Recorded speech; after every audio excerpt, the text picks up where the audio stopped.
Okay, let's look at the most famous border in the world anyway right now, and that's the U.S. Mexico border, where it's either under control or there's an invasion every day, depending on which presidential candidate you want to listen to. What does the technology testing on that border look like right now? So the U.S. Mexico border is a really interesting place where you can actually go and see some of this technology. And the book took me there. I've been in Arizona many times trying to understand what's happening there. And you can see, for example, AI-type towers that have been erected in the Sonora Desert to sweep the desert and create this kind of surveillance dragnet.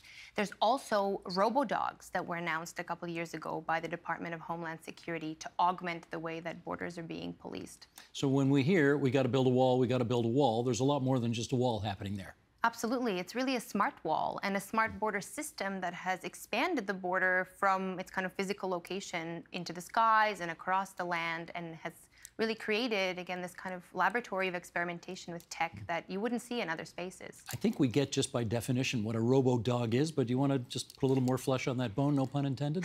Sure. I mean, it's one of those, I think, most draconian examples that I've come across. It's essentially a four-legged military-grade piece of technology that you might have actually come across on a sci-fi show like The Black Mirror or other types of movies that are futuristic, but it's really not the future. It's here. You have been everywhere. How many countries do you think you've visited? Quite a few. I mean, for this book, at least 6 or 7. Oh, no, but I mean, you've done speaking engagements, your research takes you all over the place. You've been to lots and lots of countries. Can you tell us which border in the world between which two countries you think right now is the most concerning as it relates to these issues?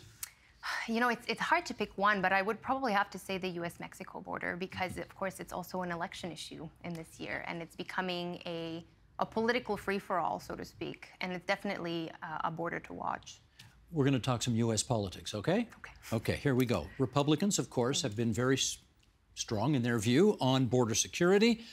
Finishing the border wall, increasing deportations, that kind of thing.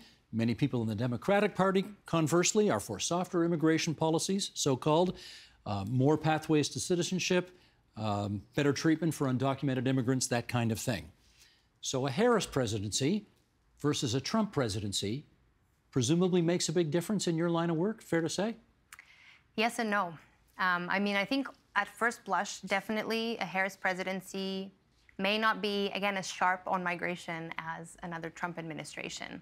But the Democrats have also been expanding a lot of problematic policymaking, especially on the smart border side of things. So I think we need to keep a careful eye on what their policy actually is going to be if there is to be a Harris administration. To the best of my knowledge, the president who expelled more people in my lifetime was Barack Obama. Exactly, yeah. Sometimes known as deporter-in-chief. Deporter-in-chief. So for those people who think Trump is the biggest problem going here, maybe not? I think it's the politics of migration. That's the biggest problem.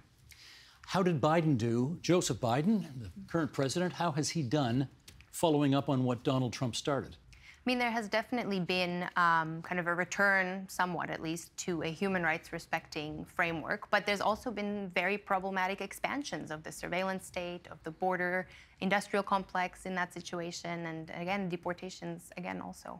So the military-industrial complex, in your line of thinking, is not the biggest problem we have nowadays, eh? I think it's the military and the border industrial complex. They're actually together.